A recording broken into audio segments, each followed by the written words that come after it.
I'll be your examiner today. My name is Asia Miat. What is your name? I'm Alice Rand. Can I see your passport, please? Today, I'm inviting you to an IELTS speaking exam to witness some of the most common mistakes IELTS students make. Why this topic? Just the other day, I happened to meet up with a friend of mine who's a former IELTS examiner. And we talked about mistakes test takers make that are not really grammatical errors or errors in vocabulary, but mistakes all the same that can lower your score. And I'll show you how to avoid them. It's Asia. Let's get started. What about this first dialogue you saw with our examiner and test taker?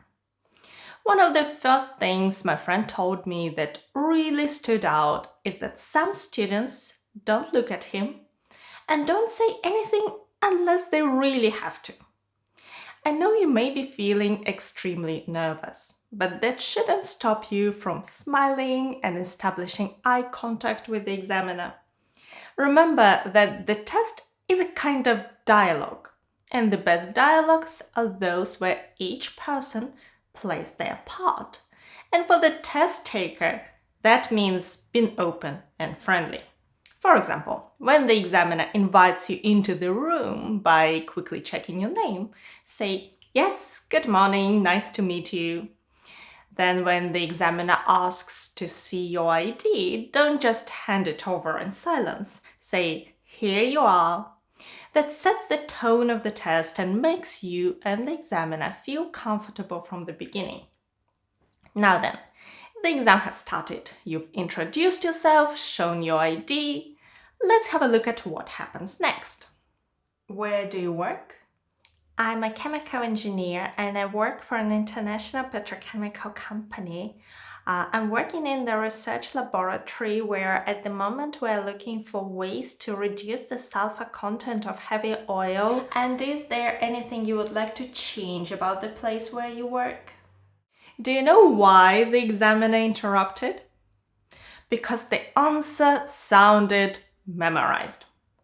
We know that at the very start of the speaking test, the examiner is either going to ask us about where we live or what we do. And even though the actual questions can vary from time to time, we can all memorize familiar personal details. The examiner wants you to talk freely and originally about a series of topics and will quickly cut off memorized phrases. It was enough for the test taker to stop at petrochemical company or at most research laboratory. An important thing to remember is that you should not get upset or worried if the examiner interrupts you. Now, let me show you a couple of brief moments from our exam. Is the area where you live a friendly place? Yes, it is. What kind of music do you listen to when you are alone? Classical. What's the problem here? Both answers are too short and are inviting the examiner to ask why, just to get you to at least give a short explanation or go into a little detail. This test is a chance to show off your English. Well, you have to take every opportunity you get to do that. In part 1, you don't need to say that much, maybe 1 or 2 connected sentences. For example, well, yes, it's pretty friendly. Most people who live there have been there for some time, so everyone knows you, and I guess it's a very close-knit community. Excellent. That close-knit community collocation is definitely some Band 8 vocabulary. Generally, think about using 20-25 seconds for each answer. I listen mostly to classical music, in fact. I know it's not very common for someone of my age, but I find it really relaxes me. Though when I'm with my friends, I just listen to, the latest pop music.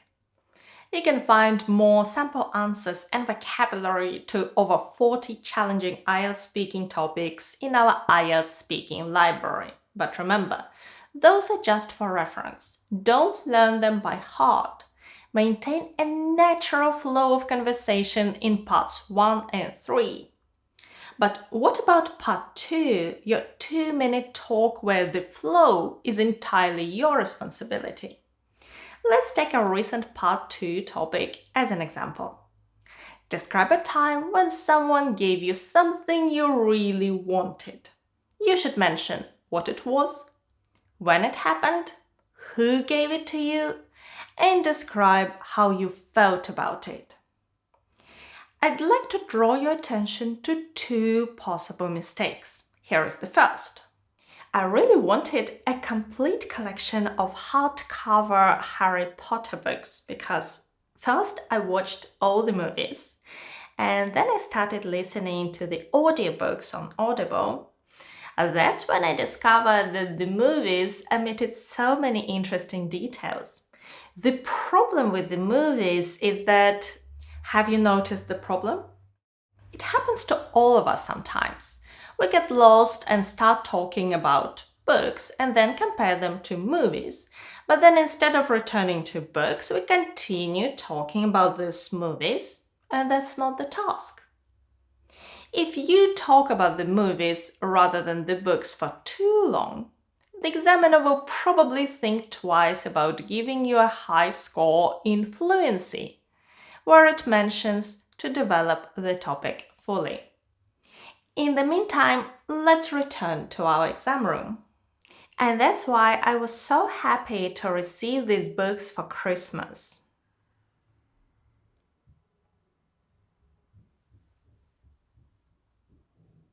As I said before, I first started listening to Harry Potter on Audible.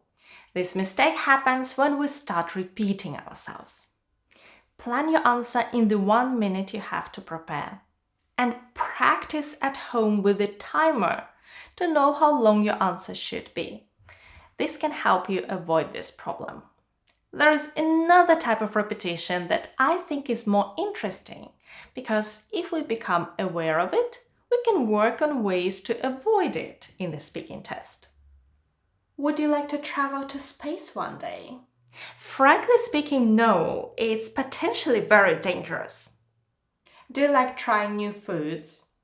Frankly speaking, I love cooking and eating all kinds of exotic dishes. You see what I mean? I'm calling it overuse and overdependency. We all have words and expressions we like to use. The problem is when we turn them into kind of language crutches we appear to depend on.